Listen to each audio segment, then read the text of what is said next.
Halo Yan, Halo Pak, akhirnya ya, setelah 2 minggu, apa kabar Pak? aman. Aman Pak ya. Bapak masih di kantor? Iya nih, gimana kabarnya? Sehat Pak.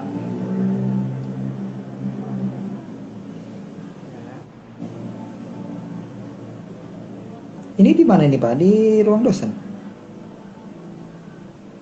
Bukan di SDH. Oh, Bisa buat background rupanya ini ya? Bukan, oh bukan. nggak tahu juga Pak. Aku jarang pakai IG. Oh, buat ini doang dia yang bisa nih ya. Jadi kelihatan ada ini Efeknya ya, coba. efeknya.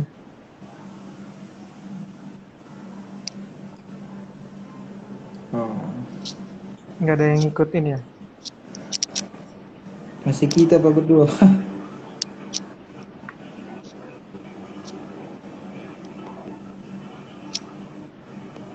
Kayaknya, oh itu terus ada yang,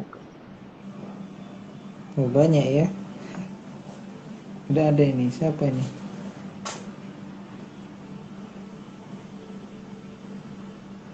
ada Taruli tuh. Halo Taruli.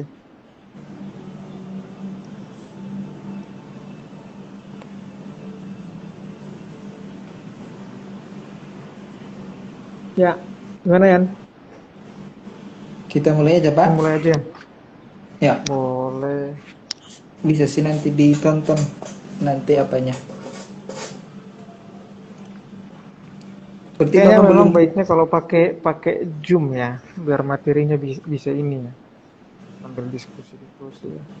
bisa dibagikan kan?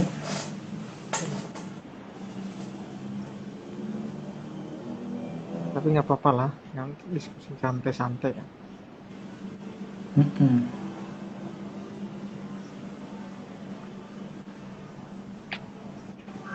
Oke, gimana ya? Kita mulai. Kita mulai aja Pak. Oke, Kemarin kita terakhir itu sampai apa itu? Yang the big question di itulah. ya di bab 1 ya, di question Mm-mm. ya.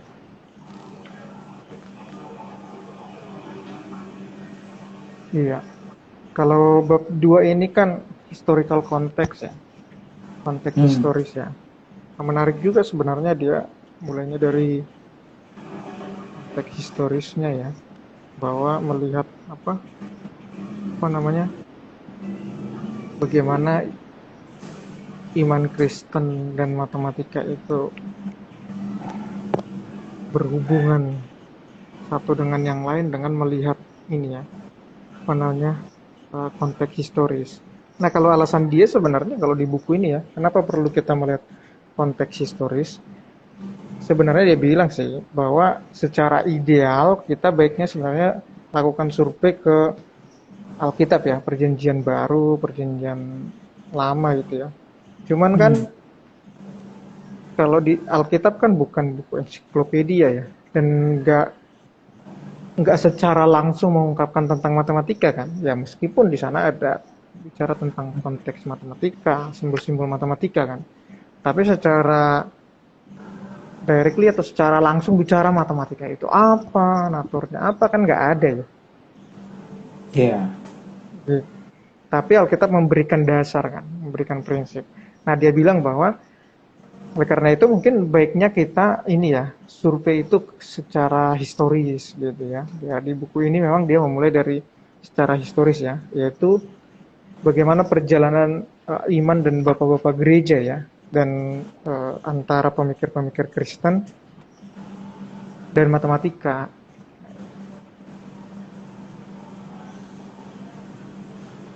gitu. Nah, makanya di bab 2 ini sebenarnya dia menceritakan tentang ini sih. Para sejarah antara pemikiran Kristen dan matematika itu sendiri sih ya.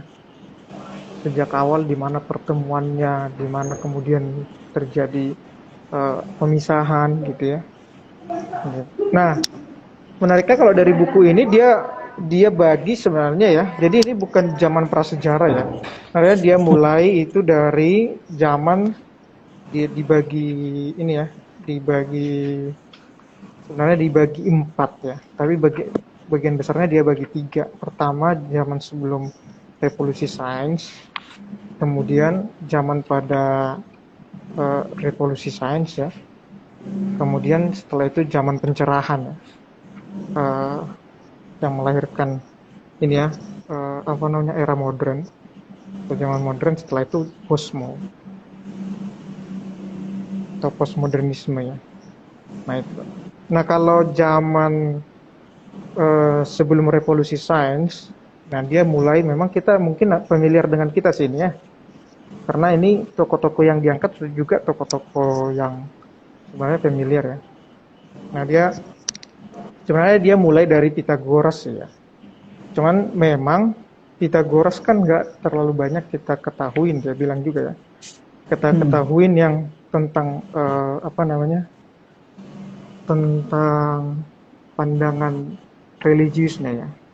Cuman dari Pitagoras itu kan menarik ya. Sebenarnya Pitagoras bilang bahwa segala sesuatu itu adalah bilangan kan gitu ya.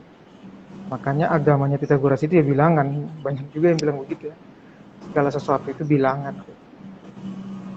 Nah, makanya juga sering juga dia disebut ini tokoh ini ya, quasi religius ya. Dia percaya bahwa di atas bilangan lah, atau bilangan lah menjadi apa ya, fondasi dari semua natur, dari semua segala sesuatu gitu. Jadi segala sesuatu bisa dijelaskan dengan bilangan gitu. Semua fenomena, semua realita gitu. Nah, salah satu yang terkenal juga mungkin tentang musik ya. Nah, dan sampai sekarang kan, ini sampai apa namanya, dunia musik berutang pada Pitagoras nih kan, yang menunjukkan bahwa harmoni dalam musik itu merupakan harmonik terlihat dalam harmoni dalam bilangan, bisa dinyatakan dalam bilangan. Perbandingan 2:1 akan menghasilkan bunyi apa gitu ya. Itu ini ya, itu yang menarik. Cuman memang dalam hal ini belum terlihat sih sebenarnya ya hubungan matematika dengan iman mungkin di dalam Pitagoras ini ya. Cuman memang terlihat bahwa mulai di sini Pitagoras melihat bahwa realitas atau natur dari segala sesuatu itu hubungannya dengan matematika. Dan dia bilang bahwa segala sesuatu bisa dijelaskan dengan bilangan, atau segala sesuatu bilangan sebenarnya. Nah, itu masuk dari Pitagoras. Nah, dia sebenarnya masuk dulu dari Pitagoras, kemudian masuk ke Plato untuk menjelaskan zaman pemikiran-pemikiran tentang matematika ya, sebelum revolusi sains ya. Nah, dia masuk kepada Plato. Nah, karena apa? Karena orang-orang ini sebenarnya filsuf ini yang mempengaruhi juga pemikiran Kristen ya. Nanti coba kita lihat setelahnya. Kita masuk dulu disebutkan dalam Plato ya. Nah, memang Plato bicara bahwa menempatkan matematika dalam posisi yang tinggi ya. Gitu. Matematika dilihat sebagai ini ya, menyediakan struktur fundamental dari dunia fisik ya. Gitu. Nah, yang terkenal dari Plato kan adalah form itu ya. Bahwa yang sebenarnya yang realita itu ada nyata gitu. Yang sebenarnya bukan yang kita lihat dunia fisik ini ya, tapi ada dunia form ya, dunia idea gitu.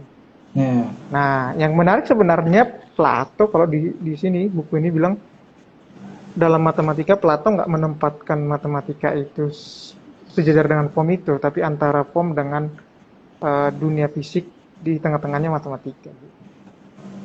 Tapi dari sini kelihatan bahwa matematika itu, Plato menempatkan matematika itu sesuatu yang eternal, ya, sesuatu yang abadi gitu ya, sesuatu yang transendental gitu.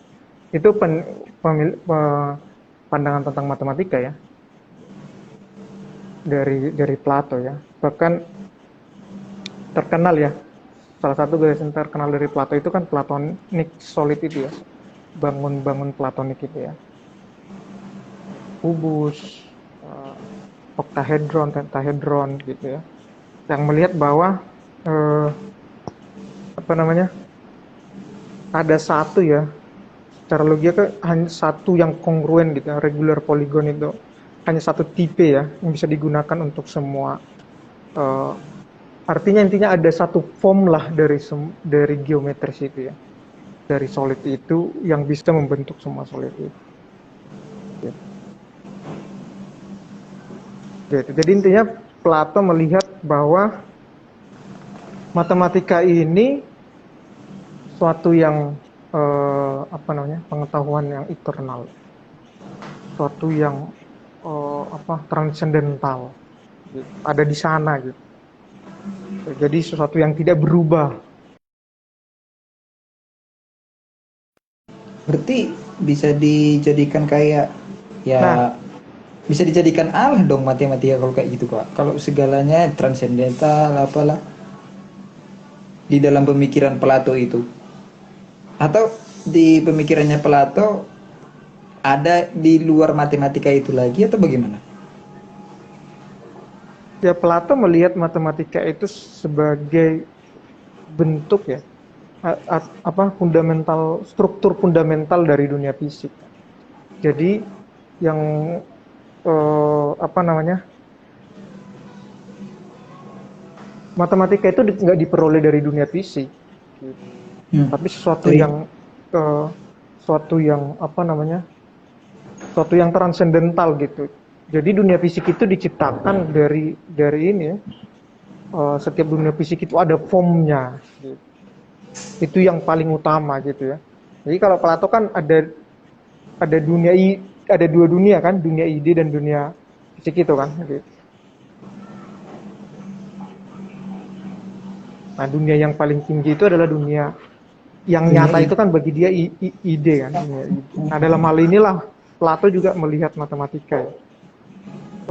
Apa namanya, bahwa matematika terpisah sebenarnya, terpisah dari realitas. Jadi bukan bagian dari objek ini sebenarnya, tapi bentuknya. Kalau diperas gitu, itulah matematika ya. Kalau dari Plato. Nah, muridnya melihat yang berbeda ya, Aristoteles ya. Hmm. Aristoteles itu malah melihat bahwa eh, dia memang percaya bahwa objek matematika itu universal, nggak berubah dan eternal ya. Gitu. Tapi dia nggak menempatkan bahwa matematika objek itu terpisah dari realitas. Gitu. Seperti yang dilakukan Plato. Nah, dia juga melihat bahwa eh, apa namanya, matematika itu diperoleh dari abstraksi dari dunia dunia fisik ini ya. Di, di, Diperoleh ya ide-ide Berarti matematika itu. kebalikan dari pemikiran gurunya dong Pak, atau sejalan nggak pemikiran Plato sama Aristoteles ini? Nah, dalam hal ini ya mereka berbeda ya. Kalau Berbeda kan? kalau Plato kan melihat bahwa bukan matematika, bukan apa namanya, bukan Bukan dari dunia dari, yang real ini berasal matematika itu kan? ya tidak Sedangkan bergantung kalau pada dunia real Aristoteles itu katanya kan. dari dunia. Hmm. Jadi bagi Aristoteles itu ya, aksioma itu muncul dari proses generalisasi atas pengalaman kita gitu ya, Hmm. atau abstraksi gitu. Nah, bagi Plato bukan. Beda Yang kan? nyata itu ya sesungguhnya sebenarnya matematika itu formnya itu kan. Gitu.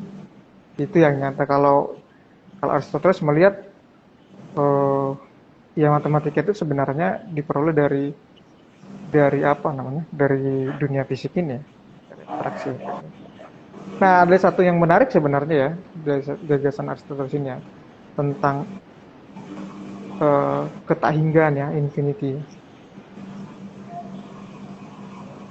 Nah, dia bilang bahwa ketahinggaan itu sebenarnya hanya konsep, bukan sesuatu yang benar-benar secara aktual eksis ya. Itu menurut dia sih. Jadi misalnya oleh karena itu gagasan tentang garis itu adalah atau garis memuat tak hingga titik nggak masuk akal gitu. Karena itu sebenarnya nggak apa namanya, nggak hanya sekedar konsep gitu ya. Jadi bukan uh, yang aktual gitu. Gitu kalau Aristoteles. Nah, mungkin kita tidak akan banyak berkutat di dua gagasan ini. Sebenarnya karena kita melihat matematika dalam konteks Kristenan pada masa ini sebelum revolusi sains ini, uh, terlihat bahwa ada dua sebenarnya apa namanya, uh, pemikir Kristen yang besar ya, atau Papa Great ya.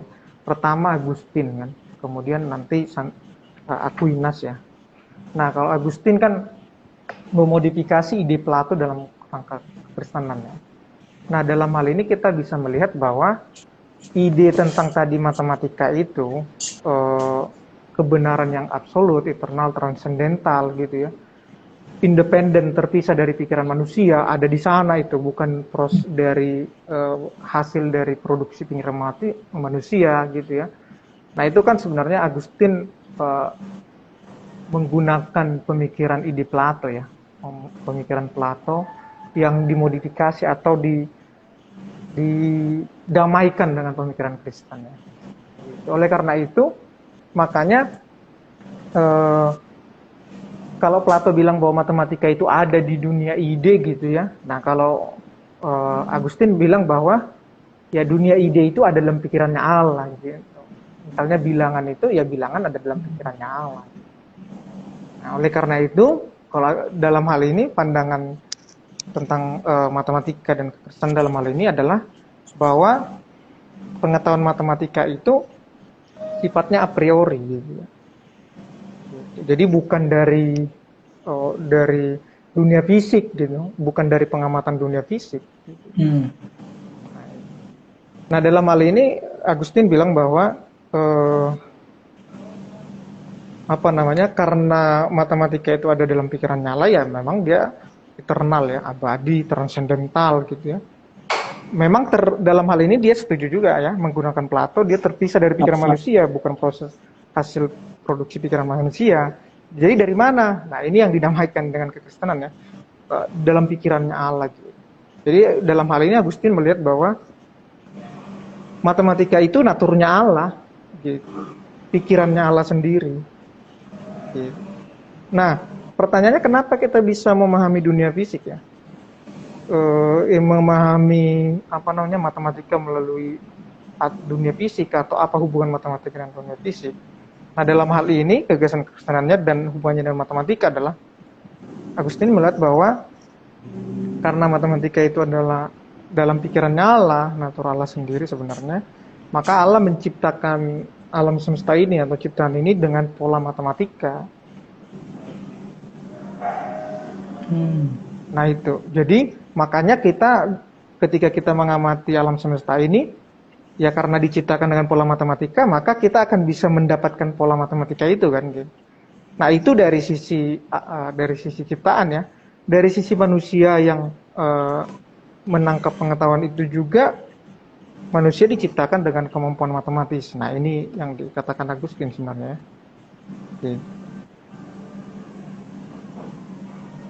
Jadi oleh karena itu manusia dimungkinkan memperoleh struktur dari ciptaan ini ya, atau memahami struktur dari ciptaan ini melalui matematika tadi ya. Nah, struktur ini sebenarnya naturnya Allah. Makanya sebenarnya dengan Agustin juga bisa melihat ya, dengan apa namanya, dengan bermatematika sebenarnya kita bisa mengakses pikirannya Allah gitu. Nah, ini sebenarnya secara historis kita bisa melihat matematika dan kekristenan itu dalam hal ini erat ya, tidak terpisah ya. gitu ya. Kalau tadi yang lalu kan big questionnya salah satunya adalah eh, ada di mana sih matematika itu kan gitu. Nah ini jawabannya salah satunya di sini ya. Di dalam pikirannya Allah lagi, cara ontologisnya gitu. Nah itu. Nah sementara beberapa gereja yang lain ya, pemikir Kristen yang lain yaitu Thomas Aquinas ya, agak Hmm. berbeda ya. Kalau Thomas Aquinas dia dipengaruhi oleh muridnya Plato ya, Aristoteles ya. Aristotle. Gitu. Sebenarnya Aquinas kalau ditulis dalam buku ini ya, dia sebenarnya dia bilang menyatukan ya aspek pemikiran dari Plato dan Aristoteles yang direkonsiliasi dengan keyakinan kekristenan ya. Salah satu gagasan yang terkenalnya sebenarnya dalam dari Thomas Aquinas ini adalah analogy of being-nya ya. Analogy of being-nya itu bunyinya gini kira-kira. Bahwa karena segala sesuatu diciptakan oleh Allah, maka pasti ada korespondensi antara apa namanya? Order dari ciptaan itu dengan Allah gitu. Hmm. Nah, oleh karena itu ketika kita eh, mengamati ciptaan, ya kita bisa ini ya sampai pada pemahaman atau pengetahuan tentang Allah gitu ya dari sini.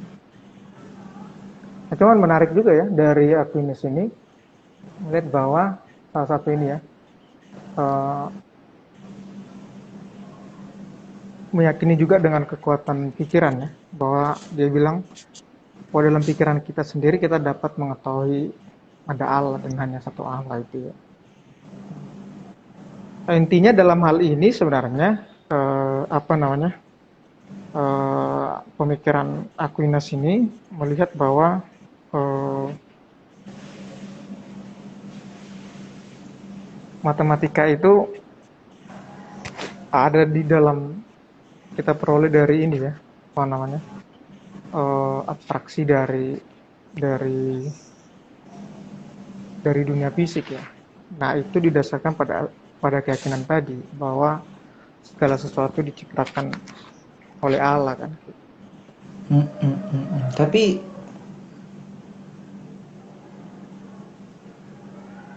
dia berarti berbeda dong Pak sama eh, Agustin ya berarti ya. Karena kan Agustin menyatakan bahwa itu dari Allah ada matematika itu kan. Iya, Sedangkan kalau Aquinas dia bilang korespondensi berarti manusia menemukan itu karena manusia ciptaan Allah atau memang ada pemikiran dia juga menyatakan bahwa memang matematika itu atau ide matematika itu dari Allah atau bagaimana Pak?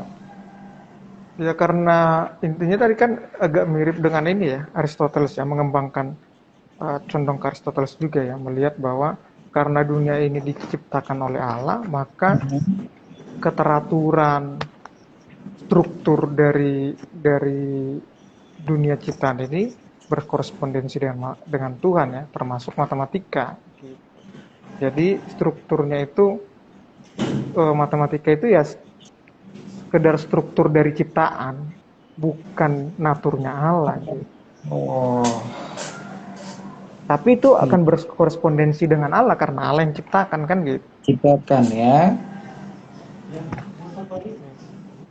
Nah, dalam hal ini sebenarnya kita melihat bahwa eh, zaman sebelum revolusi sains ini kan berarti terlihat sebenarnya ada hubungan erat ya antara matematika dan keyakinan ya dengan keyakinan kekristenan ya. Nah, kemudian masuk kalau ini juga ya penulis ini membawa kita juga untuk mensurvei pada revolusi sains ya.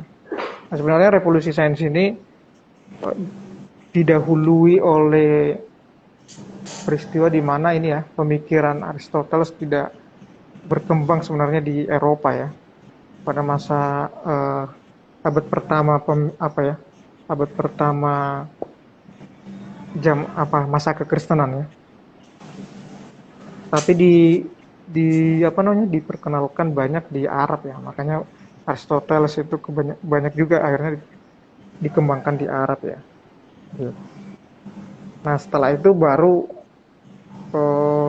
apa namanya? Masuk ke apa? Ke abad revolusi sains itu sebenarnya dimulai ini ya, pemikir-pemikiran Eropa ya. Eh, ingin bergerak melampaui ini ya, apa namanya? Melampaui keyakinan-keyakinan di masa ini ya, di masa sebelumnya ya. Nah, revolusi sains itu ya mungkin kita bisa mengenal ini ya, apa namanya? Bisa mengenal tokoh-tokoh seperti Kepler, Galileo Galilei, Newton, Leibniz gitu ya. Nah, dari sini sebenarnya dalam buku ini diceritakan bahwa gagasan-gagasan mereka ini kan membawa revolusi sains ya. Revolusi sains salah satu yang melihat bahwa eh, kita bisa ini ya, apa namanya, eh, dapat menemukan hukum matematis gitu ya. Didasari pada gini ya, dapat keyakinan bahwa mereka bisa menemukan hukum matematis karena alam menciptakan dunia fisik. Artinya dengan melakukan observasi ya, gitu. Observasi saintifik gitu ya. Nah, itu mulainya revolusi sains gitu. Nah, contohnya Kepler ya, yang kita kenal dengan apa namanya, eh, menemukan ini ya, lintasan dari planet ya, orbit planet adalah bentuk elips ya. Nah, pemikiran-pemikiran Kepler juga dalam hubungannya matematika, kita bisa melihat ada hubungannya dengan keyakinan ya, dengan Kristen ya. Cuma memang dalam revolusi sains ini yang dibawa pemikir-pemikiran Kepler ini melihat matematika itu diperoleh dari proses-proses ini ya, saintifik itu ya. Makanya dia menolak ide Pitagoras yang bilang bahwa Pitagoras kan bilang bahwa bilangan adalah penyebab utama dari dunia fisik ya. Iya. Segala sesuatu bilangan gitu.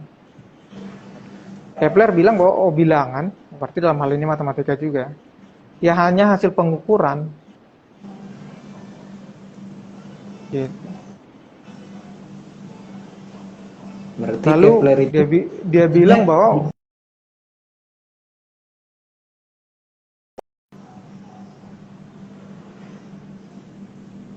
gimana Pak?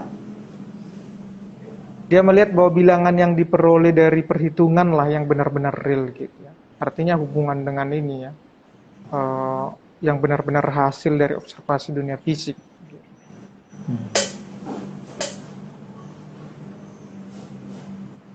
Nah, yang menarik sebenarnya dia setuju dengan Plato ya, yang tadi tentang geometri ya, bahwa dalam hal ini terlihat hubungan matematika dengan keyakinan ya, bahwa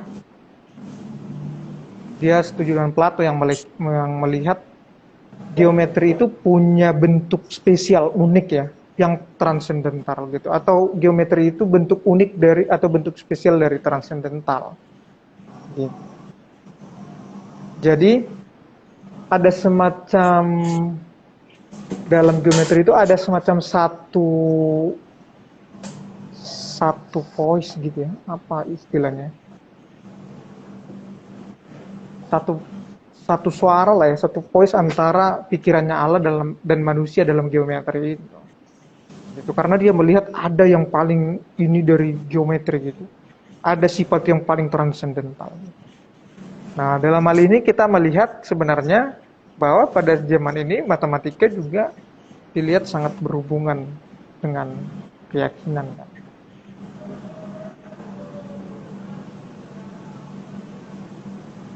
Makanya dalam hal ini terlihat juga hubungan matematika dengan keyakinan ya, masuk Kristenan ya. Kepler bilang begini ya, pengetahuan matematika itu didasarkan pada definisi dan logika formal. Nah, Dia bilang bahwa definisi yang diformulasikan dengan baik itu akan bisa hanya akan ada satu interpretasi. Artinya kan menunjukkan bahwa ada satu kebenaran yang universal dan mutlak dalam definisi matematika. Hanya ada satu interpretasi, berarti semua orang akan melihat interpretasi yang sama dalam definisi matematika yang definisi yang baik ya. Nah, makanya dia bilang ketika kita bermatematika, kita bisa berbagi pikirannya Allah. Karena ya itu tadi yang transendental itu ada satu yang universal gitu. Interpretasi dari matematika ya.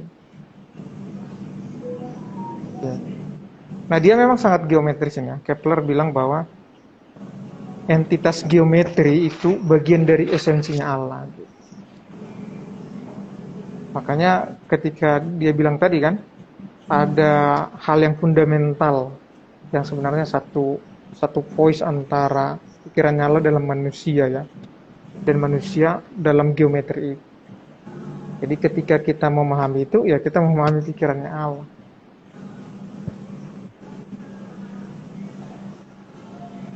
Gitu ya. Nah, beberapa contoh tadi ya, di ini dibahas sebenarnya beberapa matematikawan, filsuf juga kali ya, matematikawan atau saintifik ya.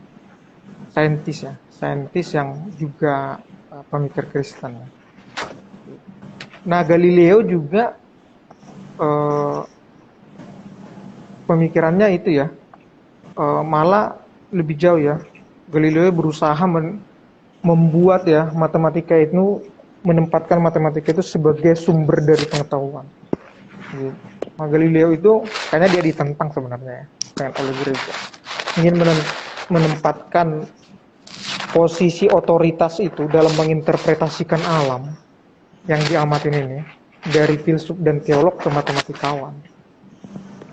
Nah, yang kita kenalkan dari Galileo itu kan, dia bilang bahwa buku alam ciptaan ini kan ditulis dalam bahasa matematika kan, atau alam semesta ini adalah buku yang ditulis dalam bahasa matematika. Artinya bahwa kalau kita ingin memahami alam ciptaan ini, alam semesta ini, ya kita harus memahami matematika kan. Hanya dengan matematika kita bisa memahaminya. Nah, ya kita diciptakan dengan kemampuan bisa belajar bahasa ini, kita belajar bahasa matematika ini dan bisa mengaplikasikannya ya untuk memahami alam ciptaan. Nah, memang di sini Galileo menempatkan matematika seandainya.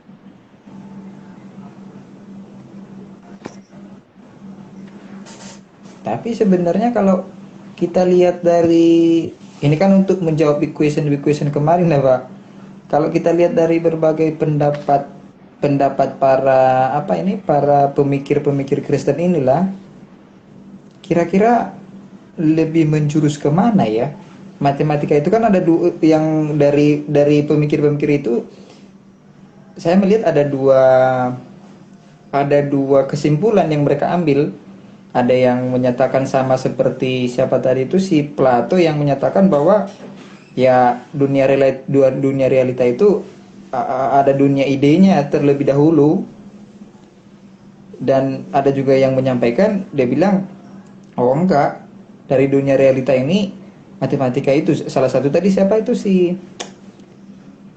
setelah si Agustin tadi siapa itu Pak? Agustin Aquinas ya. Aquinas yang menyatakan korespondensi antara ciptaan, makanya. Ya. Jadi kira-kira kalau kita menyimpulkan itu, nah lalu matematika itu sebenarnya benarnya gimana? Itu kan Dalam di perspektif kekristenan ya. sekali kan. Di dalam Ya, pemikiran itu nanti akan kita bahas di bab berikutnya kan. Akan dibahas berikutnya. Cuman memang dari konteks historis ini, penulis sedang membawa kita menunjukkan bahwa membawa pada ini ya, pada suatu pemahaman bahwa kan ada salah satu big questionnya. Apakah memang matematika itu suatu yang netral Hmm. dan tidak berhubungan dengan keyakinan kekristenan kita? Nah, sebelum dia masuk pada membahas tentang bicara tentang matematika itu sendiri, ontologinya dan Hmm. lain-lain, dia membawa kita dulu dalam perkembangan ilmu pengetahuan dan matematika itu sebenarnya hubungan antara matematika dan keyakinan itu seperti apa. Nah, dia bawa kepada gagasan-gagasan dari para saintis ini kan, dan ahli-ahli matematika nanti, dan filsuf sebenarnya. Gitu. Nah, sampai sini kan sebenarnya kita dibawa pada untuk melihat bahwa nggak netral kan, bahwa filsuf kayak Plato, Aristoteles, kemudian pemikir Kristen, Agustin, Aquinas, kemudian para saintis Hmm. ya di revolusi sains itu ya melihat matematika ya melihat juga hubungannya dengan keyakinan kan. Mereka nggak hanya pertanyaan-pertanyaan tentang matematika kan jadinya ini hubungannya kepada keyakinan kan, kepada Allah, Hmm. ya kan?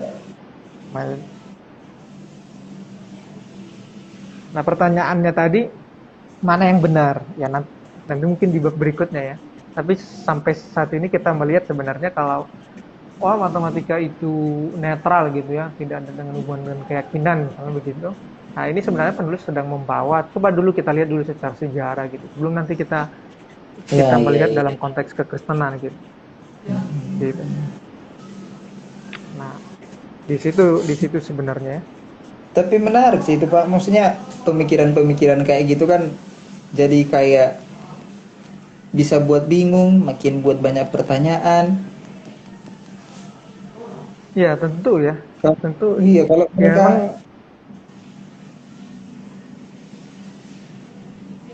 pada akhirnya kalau misalnya kita ini loh jadinya matematika ini bagaimana? nah itu. Cuman Iya kan kan? di sini sebenarnya pertanyaan yang menarik kan. Karena pertanyaan itu sebenarnya berarti penulis ini berhasil membawa pembaca kepada uh, pada tujuannya. Karena Tujuannya sebenarnya kan menulis. akan bertanya matematika itu yang seperti apa. Dalam hal ini kan dia akan menjawab dalam konteks kekristenan kan. Tapi Hmm. dibawa dulu bahwa sejak sejak secara historis matematika sampai sejauh ini kita lihat ada hubungannya dengan ini ya. Ya, Apa lah. namanya? Iya, dengan Ah, ah. tidak dilihat dalam hal netral kan.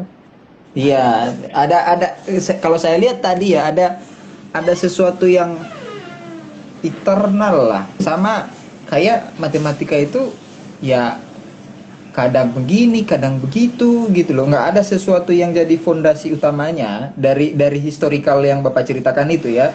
Jadi kayak orang itu berpikir sendiri Sebenarnya sesuai ada keyakinan ya. dia.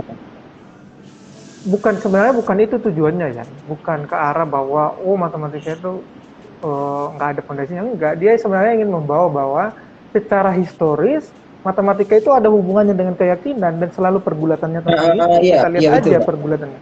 Nanti kalau seperti apa fondasinya, ya nanti di bab berikutnya kita akan membahas itu sebenarnya. Kita nggak bulu-bulu kan lompat ke bab berikutnya.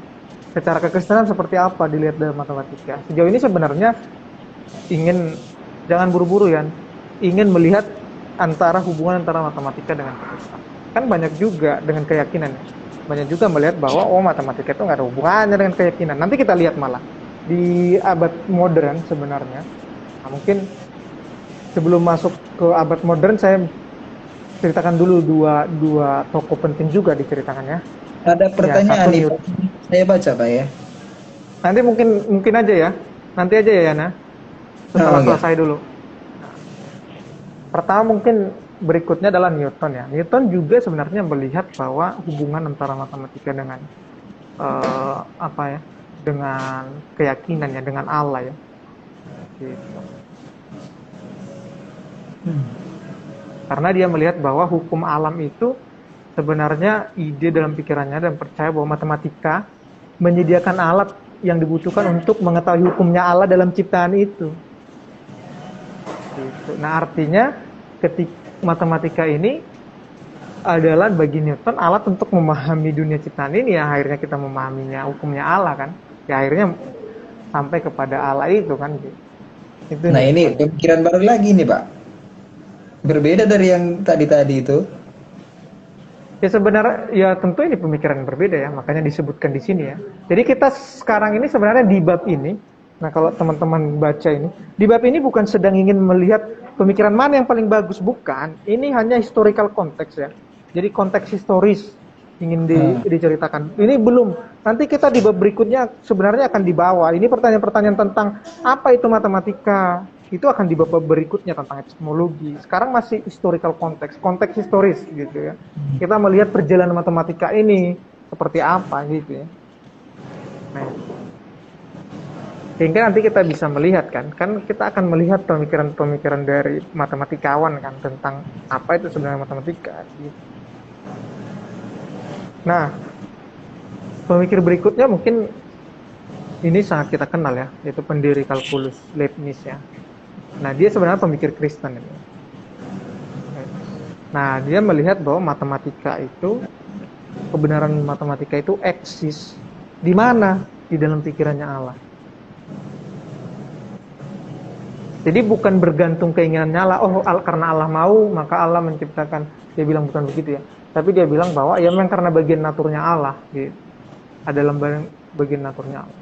Ketika kita menemukan atau bisa memahami kebenaran matematika, sebenarnya saat itu kita bisa menemukan bagian dari pikirannya Allah.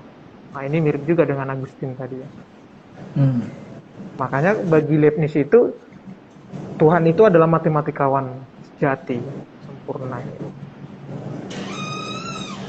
Nah, sampai di sini juga kita lihat bahwa matematikawan pada saat ini melihat matematika sangat erat hubungannya adalah salah satu mungkin yang menjawab juga pertanyaan-pertanyaan tentang hal-hal yang transendental ya, hubungan dengan keyakinan. Nah, tapi di abad modern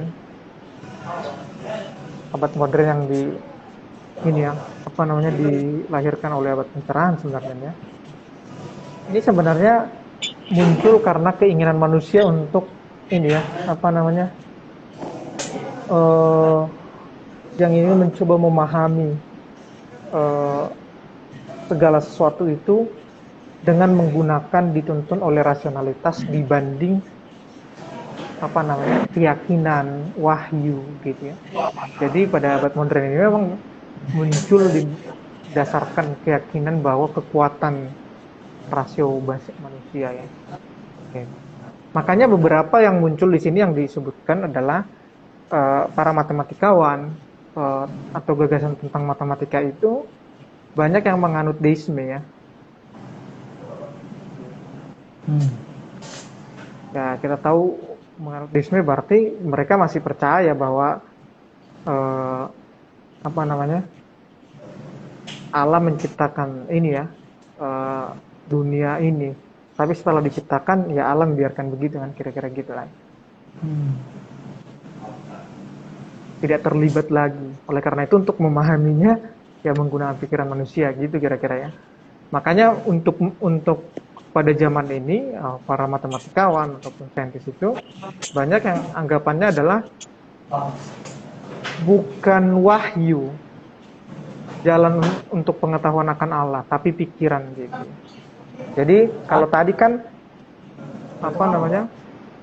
matematika itu alat dalam pikirannya Allah, berarti diberikan oleh Allah ya. Gitu. Kalau ini bukan, pikiran kita yang bisa menjangkau itu. Gitu. Ini banyak ke arah sana ya. Gitu. Maka pada zaman ini sebenarnya dia menceritakan hubungan antara matematika dengan keyakinan kekristenan itu. Kalau yang tadi kan kuat ya, zaman Leibniz, Kepler gitu ya, yang kuat ya. Itu menurun ya, setelah abad ke-18 ini. Gitu. Jadi di sini sudah memulai memisahkan antara matematika dengan hal-hal yang spiritual ya, keyakinan spiritual. Contohnya ya kita kenal ya, salah satunya Bertrand Russell ya, yang melihat bahwa logika itu nggak abadi gitu. bukan hal yang eternal gitu. Dan nggak transendental. Tapi sebenarnya bagi dia, menurut dia, logika itu yang merepresentasikan aturan dalam pikiran manusia aja. Jadi nggak ada hubungannya dengan hal-hal yang transendental, keyakinan kayak gitu. Nah di sini kita mulai melihat kan dari ini, mulai ada pemisahan antara keyakinan kekristenan dengan matematika ya. Nah kalau kita lanjutkan lagi setelah Russell, mungkin beberapa tokoh sebenarnya bukan hanya terbatas ini ya. Misalnya lagi David Hilbert ya. Nah, yang mulai melihat matematika bukan hubungannya langsung dengan Allah lagi. Kalau tadi kan hubungannya dengan Allah, bahwa matematika itu adalah bahwa Allah menciptakan alam semesta dengan bahasa matematika gitu ya. Kalau ini enggak lagi. Hilbert malah bilang bahwa ya matematika hanya sekedar permainan formal game yang dimainkan dengan simbol gitu. Jadi nggak lebih dari aturan dan simbol gitu kan. Ya, berarti jatuh-jatuhnya yang ditetapkan oleh manusia dong. Nah itu, makanya bagi dia matematika hanya bisa matematika dibilang benar ya karena bisa dibuktikan gitu. Nah dalam hal ini, di situ. Nah sebenarnya kan berikutnya setelah Hilbert muncul yang menyanggah Hilbert juga kan, kalau kita lihat ya, yaitu Gödel ya. Gödel itu bilang bahwa menunjukkan bahwa proyeknya Hilbert untuk menunjukkan semua matematika dalam sistem formal yang bisa dibuktikan gagal kan, diungkapkan oleh Hilbert ya, diungkapkan oleh Gödel ya. Jadi dalam hal ini sebenarnya sudah mulai disinilah kita bisa makin melihat ke arah sini antara matematika dengan keyakinan mulai terpisah kan gitu ya. Gitu. Jadi pertanyaan-pertanyaan yang melihat matematika itu netral, sebenarnya dengan sini kita mulai dibawa dari secara historis ya antara keyakinan dan matematika ya, keyakinan kekristenan khususnya ya. Gitu. Karena sebenarnya tujuan di bab ini untuk coba mengantarkan, karena kalau kita sudah berdiri di posisi nggak ada hubungan antara matematika dengan kekristenan atau keyakinan, ya pertanyaan-pertanyaan berikutnya tentang apa itu natur matematika dalam konteks kekristenan misalnya, yang nggak relevan lagi karena kita nggak melihat, udah nggak ada hubungannya kan. Gitu. Makanya penulis ini sebenarnya mencoba membawa dulu, ada nggak hubungan antara keyakinan, khususnya keyakinan kekristenan dengan matematika. Nah sebenarnya kan makanya di statement awal dia bilang sebenarnya kita harus lakukan survei terhadap, atau kita harus lihat di Alkitab gitu. Tapi kan di Alkitab sebenarnya tidak secara eksplisit kan mengungkapkan matematika itu sendiri kan sebutkan. Gitu ya, tapi Alkitab ya dasar dari pengetahuan kan. Gitu. Dasar dari semua asumsi kita sebenarnya. Nah, jadi dari mana kita bisa melihatnya? Ya kita survei dulu lah secara historis gitu. Ada nggak, jangan-jangan nggak ada, selama ini memang nggak ada gitu. Nah, ternyata kan terlihat bahwa sejak awal sebenarnya gagasan-gagasan matematika itu menyatu padu ya, erat bahkan dengan keyakinan. Gitu. Keyakinan, iya. Nah, semakin kesini dicoba memisahkan, tapi waktu orang coba memisahkan ternyata gagal juga. Tentang misalnya Hilbert gitu ya, mencoba bilang nggak ada hubungannya, ini hanya aturan formal aja gitu ya. Ternyata gagal juga dia ini untuk menunjukkan bahwa matematika itu suatu yang handal dengan sistem formal itu kan, gagal ditunjukkan oleh Gödel malah. Berarti bukan itu dasar yang ini. Jangan-jangan harus kembali lagi, memang dasarnya adalah keyakinan itu ya, presaposisi yang didasarkan dari keyakinan kita. Tapi nanti jatuh-jatuhnya kalau kayak gitu jatuh-jatuhnya nanti ini Pak, kalau masing-masing memegang sesuai keyakinannya berarti nggak ada titik temunya, itu matematika dari mana? Ya kita memegang dari kekristenan lah. Ya kalau gitu. Yang lain kan makanya di sini ditunjukkan sebenarnya bahwa semakin ke sini ternyata semakin melakukan pemisahan antara matematika dengan spiritualitas gitu ya. Kalau pemikir-pemikir dulu itu malah bagian dari spiritualitas gitu. Iya, betul. Nah itu, jadi sampai di sini sebenarnya kita dibawa untuk melihat apakah ada nggak hubungan antara keyakinan dengan matematika itu. Nah, setelah itu di bab berikutnya sebenarnya kita akan membahas, ternyata ada kan kira-kira gitu ini kan, dia ingin membawa ada, secara historis ada tuh, lihat tuh. Nah, gitu. Perkembangan matematika itu ya didasarkan perkembangan pandangan tentang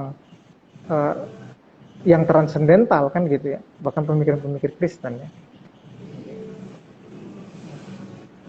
Nah itu ya, jadi untuk berikutnya tentang natur matematika, bagaimana itu di bab berikutnya sih ya. Tapi menarik sih itu, Pak. Pertanyaanku untuk selanjutnya itu, lalu nanti kalau misalnya sesuai kayak, kan kita udah tahu sekarang kan, artinya pembaca itu, penulis itu sudah membawa pembacanya untuk tahu bahwa ini loh, matematika itu pasti berhubungan dengan keyakinan. Nah, yang menjadi Sekarang keyakinan siapa kan gitu. Nah, ya itu. Takutnya saya mikirnya, berarti nanti jatuh-jatuhnya matematika ini, toh juga nanti Kristen mengakui matematika kayak gini. Yang nggak Kristen mengakui matematika kayak gini. Nah, itu pemikiran saya, lalu nanti yang benarnya tuh yang mana gitu loh. Ya Tentu yang Kristen lah. Kalau saya kan harus bilang yang Kristen. kalau kita kan, tapi kan kalau misalnya ilmiah gitu harus didasarkan sama apanya ya? Apa namanya itu Pak, kalau debat-debat ada bukti-bukti data-data ilmiahnya atau apa gitu, atau apa ya? Dalilnya gitu kan? Yang bisa dipertahankan kan, gitu untuk menentukan yang benar ya. Ya, itu menarik, dan di bab berikutnya akan ditunjukkan bahwa ya kekristenan dari pandangan matematika dari pandangan kekristenan itu seperti apa, dan itu yang paling solid gitu. Tentu saya akan bilang bahwa itu paling solid ya. Nah, saya di asumsi keyakinan saya juga ya. Nanti kan kita akan bahas itu ya. Tapi benar gitu Pak. Soalnya dalam pikiran ada saya pertanyaan sekarang, ya. iya Pak, tapi saya nggak bisa baca Pak, karena putih. Dia bilang dari David ya, dia memang jika matematika adalah naturnya Allah, maka itu berarti Allah terbatas pada prinsip-prinsip matematika, itu akan bermasalah dengan konsep mujizat dalam Alkitab yang melalui prinsip matematika. Nah ini memang ini memang selalu menarik ya, nanti kita akan lihat ya.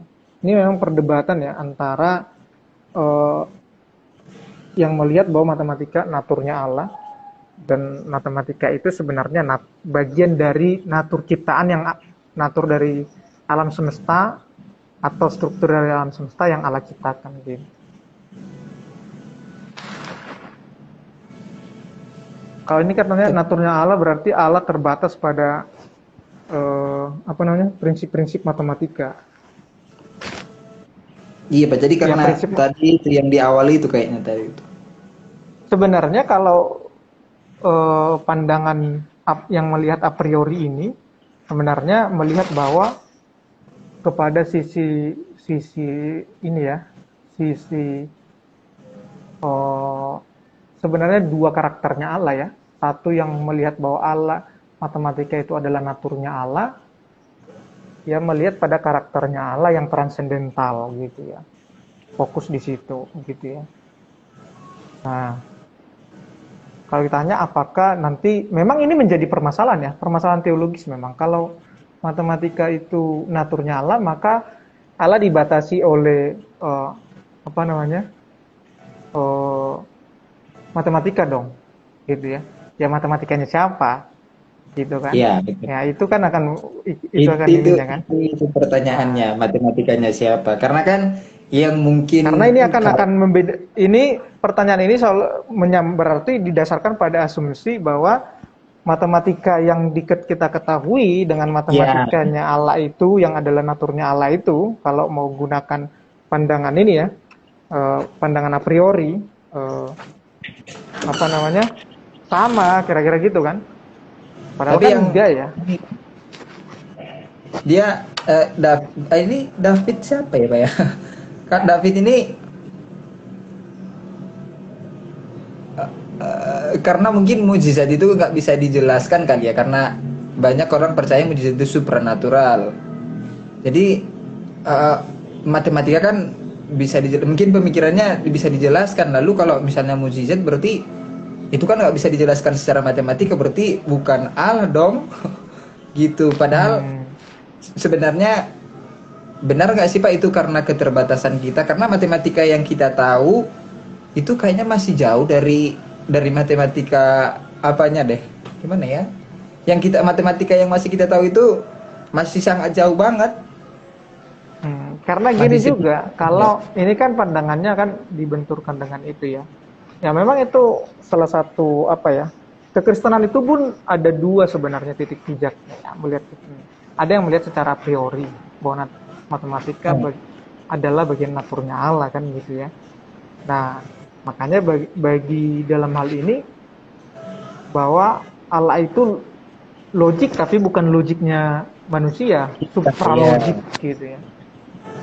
Jadi nah itu mungkin dalam hal ini ya. Tapi ada memang sisi lain juga, titik berangkatnya aja yang beda. Tapi akan bermasalah kalau sangat kuat di situ, akhirnya sangat ekstrim gitu lah ya. Karena ini memang dua keyakinan yang nggak bisa dibilang sesat ya. Tapi sebenarnya dua keyakinan yang titik berangkatnya berbeda. Satu itu sangat menguatkan pada karakter Allah yang transendental gitu. Karena gini, kalau 1+1 sama dengan 2 adalah 2, ini kan pertanyaan juga big question yang sebelumnya. Yang pertanyaan-pertanyaan mahasiswa itu kan.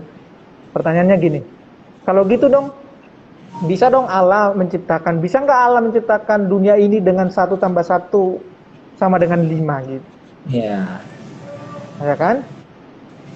Itu kan pertanyaan menarik gitu. Itu kan harus masuk juga pada natur matematika, ontologi matematika itu kan. Gitu. Nah, ya kita kan melihat bahwa 1+1 misalnya sama dengan 2 itu kan suatu yang universal dan absolut, ya kan? Suatu yang absolut gitu. Jadi nggak bergantung pada konteks budaya atau tempat. Ya 1+1 sama dengan 2 dalam sistem itu ya, sistem basis 10 misalnya ya. Nah kan menjadi pertanyaannya, ini sebentar Pak, suaranya kok hilang ya sama aku Pak ya? suara saya hilang. Halo? Sebentar Pak ya. Kok bisa gitu ya? Halo, ini kedengaran nggak? Coba ngomong Pak. Halo, ini kedengaran nggak? Iya Pak. Jadi ini sebenarnya pertanyaan yang menarik ya. Benar, ini memang jadi permasalahan teologis memang pada yang a priori, tapi memang jawabannya adalah matematika ini siapa kan gitu. Itu memang pertanyaan. Itu menjadi kritik juga pada orang-orang yang pemikir-pemikir Kristen yang melihat matematika secara a priori. Gitu. Nah kalau Poitras itu, ini sekedar jawaban dulu ya sebelum nanti kita di bab berikutnya ya. Poitras itu melihat bahwa Kristen Platonik itu juga bermasalah, gitu. Empirical Kristen itu juga yang pandangannya yang empirikal itu juga bermasalah, gitu. Nggak bisa benar-benar menjelaskan. Kalau Poitras itu bilang gimana matematika itu? Matematika itu seperti inkarnasi Kristus, gitu. Atau sebenarnya dalam bagian lain Poitras bilang bahwa matematika itu ya harus nggak bisa memisahkan atau ekstrim di salah satu karakternya Allah, nggak bisa. Dan Allah kan nggak berkontradiksi antar karakternya gitu, nggak berkontradiksi antara Allah yang imanen dan Allah yang transendental kan gitu. Itu kira-kira nanti mungkin akan banyak kita jawab ya. Tapi secara singkat